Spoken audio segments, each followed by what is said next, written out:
跟着小七去冒险吧 Let's go！ 小七的奇幻之旅第20集。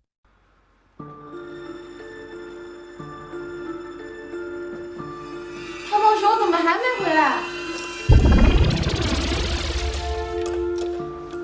你醒了，主人。现在是2220年，有什么为您服务的2220年，那我岂不是变成老太婆了？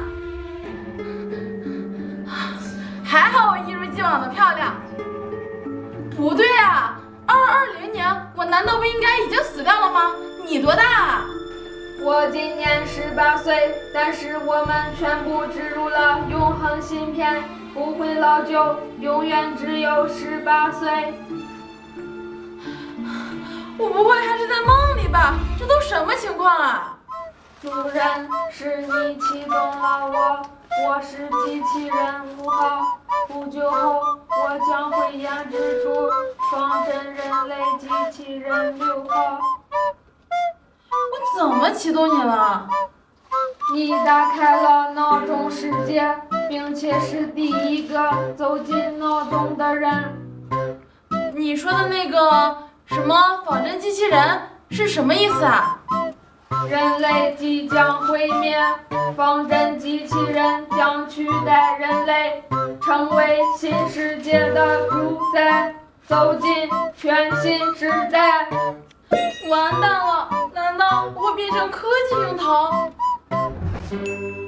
那你岂不是很厉害喽？那你肯定也会听我话，是吗？是的，主人。那你把现在的黑夜变成白天。主人，我只能给你制造武器，现在并不能掌控世界。那有什么办法可以让我飞吗？我去找太阳。没问题。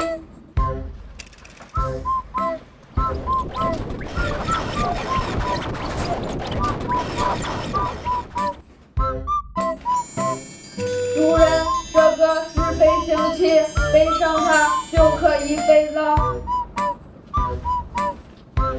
太阳公公，我来了。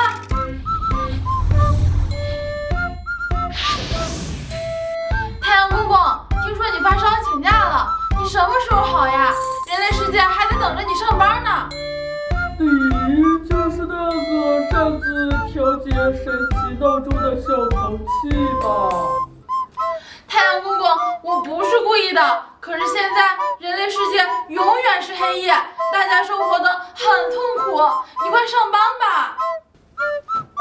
我上班的时候，大家都嫌弃我，我把温暖给了人类，却换来了讨厌，我心里也很不舒服啊。哪有啊，太阳公公，你怎么能这么想呢？你给大家带来了温暖，我们都很爱你的。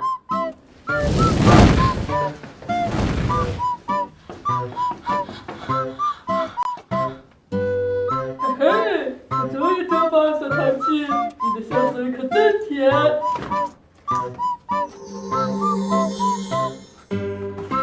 好了，小淘气，有你的安慰，我好多了，我这就去上班。太好了，谢谢你，太阳公公。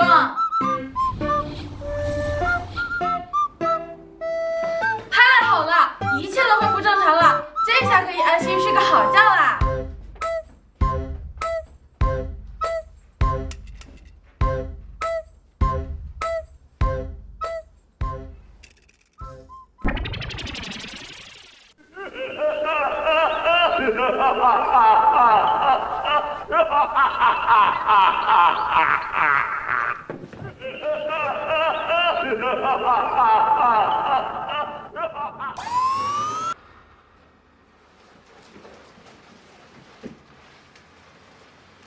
主人，你快醒醒，快醒醒！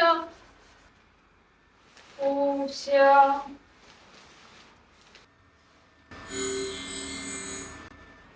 发现问题，制定解决方案，开始执行。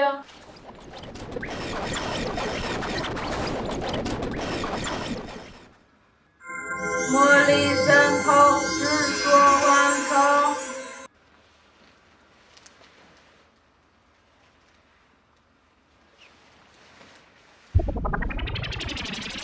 请你尝过梦境。